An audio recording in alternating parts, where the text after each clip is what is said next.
नमस्कार दोस्तों, स्वागत है आपका फिर से एक नए वीडियो में। तो दोस्तों, थर्ड पीआरसी जल्दी ही फाइनल होने वाली है और इसका एरियर भी आपको जरूर मिलेगा। फाइनल होगा तो ठीक है, वो भले 6 महीने बाद मिले या फिर पेंशनर्स को जल्दी मिले। लेकिन यहाँ पर आपने इसके जस्ट पहले वाला वीडियो देखा होगा तो आपको ये बात तो पता होगी कि मैंने बहुत सारी पेंशनर्स से जुड़ी बातें बताई थी आपको कि अगर आप रिटायरमेंट लेते हो और कर्मचारी हो और पेंशनर्स हो तो आपको बहुत ही ज्यादा फायदा होने वाला है। लेकिन आज इस वीडियो में आपको कुछ यहाँ पर डाउट्स थे वो क्लियर करने वाला हूं। जैसे कि आपको 15,000 हर महीने आपको 9 साल तक मिलेंगे। मतलब आपको 2017 से लेकर 2025 तक का बकाया मिलेगा, यानी कि 9 साल का बकाया मिलेगा। अब 9 साल में आपको कितने महीने होते हैं? 108 महीने होते हैं और हर महीने के हिसाब से आपको 15,000 रुपए मिलेंगे। इसके जस्ट पहले वाले वीडियो में मैंने बताया था, ठीक है। लेकिन 15,000 कैसे निकल कर आया, ये डाउट रहा होगा आपके मन में, ठीक है। मैंने आपको वहां पर ये भी बताया था कि आपको 7,500 के हिसाब से पेंशन मिलेगी, ठीक है। लेकिन आज इस वीडियो में आपको पूरी डिटेल तरीके से जानकारी देने वाला हूं कि 15,000 आपको हर महीने कैसे मिलेंगे, ठीक है। और इसके साथ ही पेंशनर से जुड़े और भी यहाँ पर डाउट्स है वो भी आपको क्लियर करने वाला हूं। तो चैनल पर नया तो सब्सक्राइब करें। मेरा नाम है सुनील विश्वकर्मा। जानकारी यूजफुल लगे तो एक लाइक करके जरूर जाना। चलिए दोस्तों, बढ़ाते हैं वीडियो को आगे। तो दोस्तों, आपको एक बात क्लियर कर दूं कि जो मैंने इसके पहले वाले वीडियो में आपको बताया था कि जो पेंशनर्स है 3 केस बताया था आपको। 2017 से पहले यहाँ पर रिटायर होने वाले, उसके बाद 2017 के बाद रिटायर होने वाले, यानी कि 2020 में मैंने आपको एक केस बताया था। उसके बाद तीसरे केस में मैंने वो बताया था कि आप 2025 में रिटायर हो तो आपको किस तरीके से थर्ड पीआरसी के एरिया का बेनिफिट मिलेगा, ठीक है। लेकिन यहाँ पर कुछ बात आती है कि जैसे कि मैंने 15,000 की बात की थी, ये 15,000 कहां से निकल कर आए थे? मेरे पास उस टाइम बोर्ड नहीं था, कैलकुलेशन नहीं कर पाया था, डायरेक्ट बता दिया था आपको। लेकिन यहाँ पर फिलहाल मैं आपको कल वाले वीडियो में भी जो मैंने बताया था उसके बारे में भी जानकारी दूंगा, क्योंकि आपको कुछ बातें होगी कैलकुलेशन से जुड़ी हुई जो समझ में नहीं आई होगी, तो मैं थोड़ा सा बता दूंगा। उसके बाद एक्स्ट्रा जो कैलकुलेशन मैंने ऑलरेडी करके रखा है वो भी बताऊंगा, ठीक है। क्योंकि क्या है कि 15,000 कहां से निकल कर आया, ये सबसे बड़ी बात है कि आपने 15,000 कैसे मान लिया कि हमको हर महीने के 15,000 रुपए थर्ड पीआरसी फाइनल होने के बाद एरियर में 15,000 रुपए हर महीने का मिलेगा। तो ये आपको आज क्लियर करने वाला हूं, ठीक है। ये हमें क्या होगा, जो आपकी पुरानी सैलरी है और आपकी नई सैलरी, इसके बीच का जो अंतर है कितना आ रहा है, उसका 15,000 रुपए निकल कर आया है। थोड़ा सा कैलकुलेशन से समझेंगे, ठीक है। तो देखिए, फिलहाल जो हम है कर्मचारी और पेंशनर्स के एरिया का कैलकुलेशन करने वाले हैं, ठीक है। मैंने इसके पहले वाले वीडियो में आपको क्या बताया था कि आपकी जो सेकंड पीआरसी की पुरानी सैलरी है उसको हमें 30,000 रुपए मान के चल रहा है, यानी कि हमने 30,000 रुपए मान लिए, ठीक है। इसमें हमने क्या किया था, आपका जो आईडी है नया वेतनमान लागू होने पर आपका आईडीए मर्जर होगा, यानी कि 2017 की जो इफेक्टिव डेट थी उस टाइम कितना आईडीए चल रहा था आपका? 119.5%। कितना आईडीए चल रहा था? 119.5%, है ना। अब यहां पर 30,000 का 119.5% कितना होता है? 35,850 रुपए। क्लियर? अब 35,850 को 30,000 से हमें प्लस कर देना है, तो कितना निकल कर आएगा? 60,850 रुपए बन जाएगा, ठीक है। अब 60,850 का कर्मचारियों द्वारा 2017 के टाइम पे फिटमेंट मांगा गया था, 15% फिटमेंट हमें दीजिए, ठीक है। तो 15% ये फिटमेंट है। तो भैया ये जो 60,000 का दोनों को मिलाकर हमने 60,000 निकाला था, 60,850 रुपए, इसका 15% कितना होता है? 9,878 रुपए, ठीक है। अब 9,878 रुपए को हमें जोड़ देना है किसमें? 60,850 में 9,878 रुपए को हमें जोड़ देना है। कितना निकल कर आएगा? यानी कि तीनों का जोड़ जो निकल कर आएगा वही साबित करेगा कि आपका 2017 का नया वेतनमान क्या है। आप 1/1/2017 का नया बेसिक कितना बना है आपका? 75,728 रुपए, ठीक है। क्लियर है? अब 75,728 रुपए बने हैं, यहाँ पर 2 रुपए का अंतर आ रहा है, तो हमें क्या करना है? 2 रुपए प्लस कर देना है। वो थोड़ा सा फेरबदल हो जाता है, या फिर 2 रुपए माइनस करके हम 26 कर सकते हैं। तो जो वो जोड़ है वो थोड़ा सा अच्छा नहीं रहेगा, इसलिए हमने क्या किया? 30 कर दिया। तो 75,730 रुपए हमारे बन रहे लगभग, ठीक है। क्लियर है? अब ये मैंने इसके जस्ट पहले वाले वीडियो में आपको बताया था, डायरेक्ट मौखिक बताया था। मेरे पास ये जो बोर्ड है अवेलेबल नहीं था, इसलिए मैंने मौखिक बता दिया था। तो ये मैंने बताया था। अब इसी पर बेस्ड है ये पूरा बाहर का बात का कैलकुलेशन, ठीक है। अब देखिए दोस्तों, यहाँ पर क्या है, इसे समझना बहुत जरूरी है, क्योंकि एरियर का असली पैसा इसी में छिपा है और इसे हम सैलरी का अंतर कहते हैं। जैसा कि आपको मैंने बताया, जब हम कहते हैं कि बेसिक और बढ़े हुए आईडीए के अंतर को मिलाकर 15,000 रुपए आए हैं, तो आपको क्या होगा? जो पैसा है वो 2 अलग अलग रास्तों से आएगा। कैसे? देख लीजिए। पहले तो हमने स्पष्ट 2007 वाला ये कैलकुलेशन मैंने आपको बता दिया है देखिए अभी हम आईडीए में अंतर करेंगे जो सबसे जरूरी है, ठीक है। अभी हमने क्या 30,000 रुपए मान लिया था आपकी सैलरी, ठीक है। उसके बाद 15% फिटमेंट के साथ 75,730 रुपए आपकी सैलरी हो गई थी। अब हमने क्या किया है, जो 75,730 है ये पुराना बेसिक है और ये नया बेसिक है, ठीक है। अब दोनों में से जो नया बेसिक है उसमें से पुराना माइनस करेंगे तो कितना आएगा हमारा अंतर, 45,730 रुपए, ठीक है। तो ये जो 45,730 रुपए है इतना आपका इंक्रीमेंट बढ़ा है। पुरानी तो 30,000 थी और नई कितने निकल कर आई, 45,730 रुपए। अब यहां पर बात आती है कि भैया 2017 में यानी कि आपकी फिलहाल 2025 चल रहा है तो आपकी सैलरी 2017 में कितनी थी, 30,000 रुपए थी सेकंड पीआरसी के हिसाब से। तो भैया अभी भी 30,000 थोड़ी है, क्यों 30,000 थोड़ी है, आपका आईडीए बढ़ गया, आपको आईडीए भी तो मिल रहा है साथ में, ठीक है। यानी कि बेसिक सैलरी मिल रही है लेकिन आईडीए भी मिल रहा है। तो हमें आईडीए निकालना है कि फिलहाल आपका आईडीए कितना चल रहा है और उसके हिसाब से आपकी सैलरी ऑलरेडी आपको कितनी मिल रही है, ठीक है। तो देखिए यहां पर क्या होगा, आईडीए का अंतर अगर देखेंगे सबसे जरूरी पेज ये है कि आपका पुराना सिस्टम, ठीक है, जो पुराना आईडीए है, ठीक है, पुराने बेसिक पेपर 30,000 पर आपका आईडीए फिलहाल 2025 के हिसाब से कितना मिल रहा है आपको, 233.2%। जैसे कि आपकी पुरानी सैलरी और उस पर 2025 के हिसाब से आपका आईडीए है वो आपको मिल रहा है 233.2%। और न्यू बेसिक पेपर देखें यानी कि 2017 पर अगर न्यू बेसिक पे लागू होता है तो आपका न्यू बेसिक कितना बन रहा है, हमने इससे यहां पर निकाला था 75,730 रुपए, ठीक है। 75,730 बन रहा था। अभी क्लियर हो रहा है ना पूरा, नहीं हो रहा तो मुझे कमेंट बॉक्स में जरूर बताना डाउट कहां आ रहा है, ठीक है। अभी ये जो 75,730 न्यू सैलरी हमने निकाली थी इसका यहां पर नया वेतनमान कोई भी लागू होता है तो आईडीए जीरो हो जाता है। तो भैया यहां पर ये जो हमने 233.2% आपका पुराना बेसिक पे जो आईडीए लग रहा था वो तो जीरो हो गया। तो ये सिर्फ बेसिक सैलरी है हमारे पास। अभी ये 51.8% कैसे आया, जैसे कि मैंने इसके पहले वाले वीडियोस में भी आपको बताया है कि 51.8% सरकारी इंडेक्स के हिसाब से दे रही है, ठीक है। यानी कि 9 साल का यहां पर आपको आईडीए बन रहा है आपका, ठीक है। यानी कि 2017 से लेकर 2026 तक का आपको आईडीए ये बन रहा है 51.8%। तो यानी कि आपका जो आईडीए वो जीरो नहीं होगा क्योंकि थर्ड पीआरसी 2017 में लागू होनी थी, नहीं हुई, अब 2025 में हो रही तो 9 साल का आईडीए तो बनेगा ना आपका। तो 51.8% आपका आईडीए सीधा जुड़ेगा, ठीक है।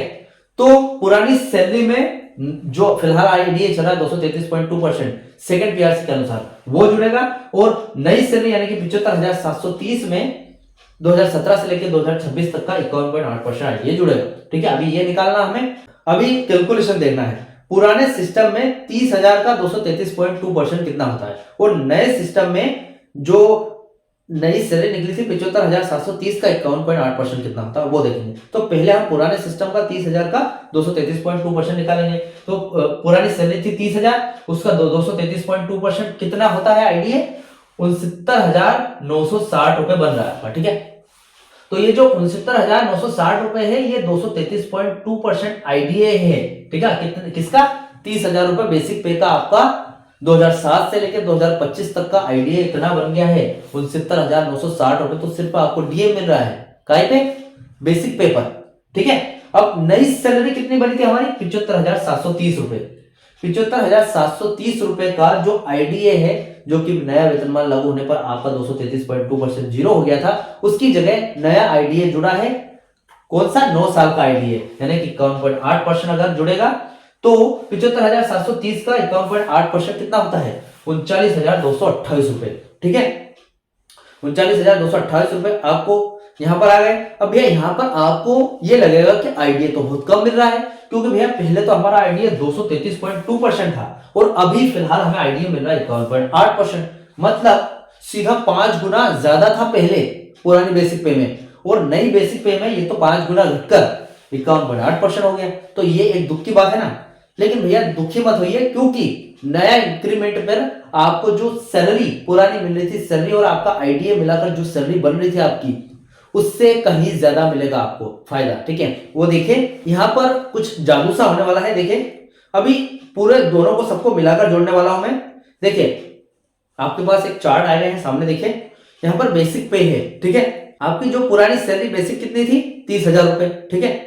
नया बेसिक पे उससे निकाला पुरानी सैलरी से तो कितना निकल कर आया, नया बेसिक पे में क्या क्या शामिल किया हमने, पुरानी सैलरी पुराना बेसिक यानी कि 2017 के टाइम पे 119.5% और प्लस 15% फिटमेंट मिलाया तो कितनी सैलरी बनी 75,730 रुपए। अब दोनों में अंतर कितना आया, पुरानी बेसिक सैलरी थी 30,000 और नई बनी 75,730, यानी कि 75,730 में से हमने क्या किया 30,000 माइनस किया तो कितना निकल कर आया 45,730 रुपए। मतलब सैलरी में सीधा इंक्रीमेंट 45,730 रुपए का हुआ है। अब आईडीए की बात करें तो पुराना आईडीए हमारा 2025 के टाइम पे अभी क्या चल रहा है 233.2% चल रहा है, यानी कि 69,960 रुपए फिलहाल आपका आईडीए चल रहा है। ठीक है, अभी नया आईडीए यानी कि 51.8% थर्ड पीआरसी लागू होने के बाद कितना मिलेगा आपको 39,228 रुपए।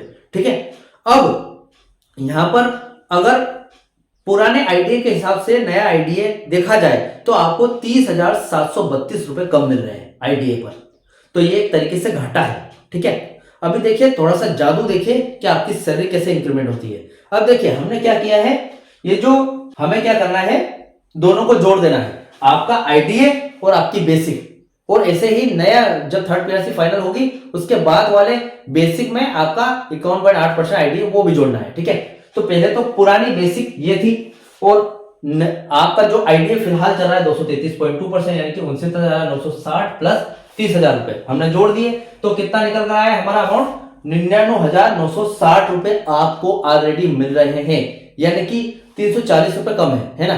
340 रुपए अगर बढ़ जाते तो 1 लाख रुपए आपको फिलहाल मिल रहा है। 99,960 रुपए ऑलरेडी मिल रहे हैं भैया आपको, तो कितना इंक्रीमेंट होगा थर्ड पीआरसी लागू होने पर अगर आपकी सैलरी 30,000 रुपए है तो। ठीक है, 30,000 आपकी सैलरी है तो भैया 99,960 तो पहले ही मिल रहा है आपको।